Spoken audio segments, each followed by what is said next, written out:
Hello everyone, this is Surabhi Jain from Fearless Communicators Tribe and the founder of Turbo English Mastery Program. And I believe improving your listening ability is the key to improve your spoken English ability. So here I am back again with an extract from a story. The stories in this book are set in Malaya about 70 years ago. Many of the stories are true and they give us some idea of what life was like in those far off days. Here is an extract from the author's account of a jungle journey. Leaning forward to look over Akab's shoulder, I saw on the other bank, half a dozen yards away, a strange black and yellow patch. It had a strange furry appearance and seemed to move restlessly as if it were alive. All this I saw in a moment, without knowing what I was looking at. Then, without any warning, the patch rose into the air like a black and yellow carpet and came at us. At the same time, there was a humming sound. And then we saw that the carpet was really a swarm of bees, mad with rage and thirsting for blood. Akab, hiding his head in his arms, turned round quickly and charged away, nearly knocking me off my legs. I followed at full speed, broke through the others, who did not yet know what was happening, rushed out of the little belt of jungle that we had just entered, and ran for my life across a patch of short grass. For a moment I thought that I had left my enemy behind, and I turned to watch the others yelling like madmen and beating the air wildly with their hands. Another moment, I was again running for my life. I pulled off my hat and struck with it at the cloud of bees. All the time I ran as fast as my legs would carry me. But the bees would not be left behind. They plunged their stings deep into my shirt and into the thick cloth of my jungle trousers. They stung my bare arms, hands, and neck without mercy. And I had the greatest difficulty in keeping them off my face and eyes. I was panting for breath and felt that I could go no farther.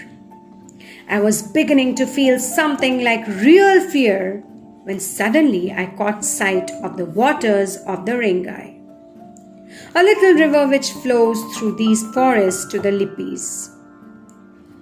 "Take to the water! Take to the water!" I shouted to the howling men.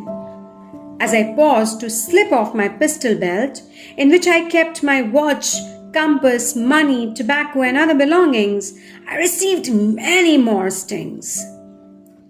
Then I plunged headfirst into the shallow water. The others came after me, but after them came the army of bees, stinging wherever they saw bare flesh. I was out of my breath by the time I had jumped into the water, and I could not keep under for more than few seconds. But when I rose to the surface, the bees were still there, more angry than ever, and I was driven under again, my lungs sobbing for air. Again I rose, again I was attacked, again driven underwater. My heart was leaping about in my body like some wild thing trying to escape. I was quickly becoming desperate. The thought flashed across my mind that to be drowned or stung to death in a small stream by a swarm of tiny insects was a ridiculous way to die. Yet it seemed that this was to be my end. As I came sobbing to the surface to meet still another angry attack, I heard Saleh, the head boatman, shout, "Throw a branch for them to settle on!" The words were in my ears as the bees made me dive again, and in a flash I understood. I struggled to the bank, pulled off a branch from an overhanging tree, threw it on the surface of the stream, and dived once more. One or two of them did the same.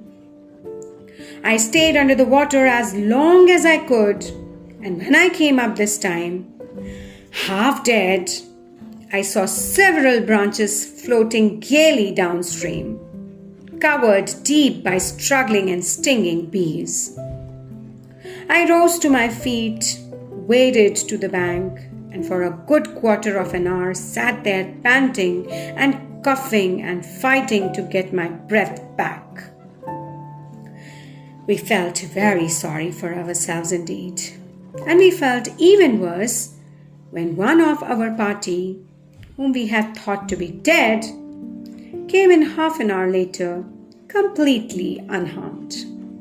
He had seen the bees coming, he told us, and had sat down and remained quite still to await their attack. They had covered him from head to foot. But a bee knows that using its sting usually kills it, and therefore it never stings until it is sure that the hive is in danger. So the cloud of bees had settled all over the man and had then passed on, leaving him unharmed.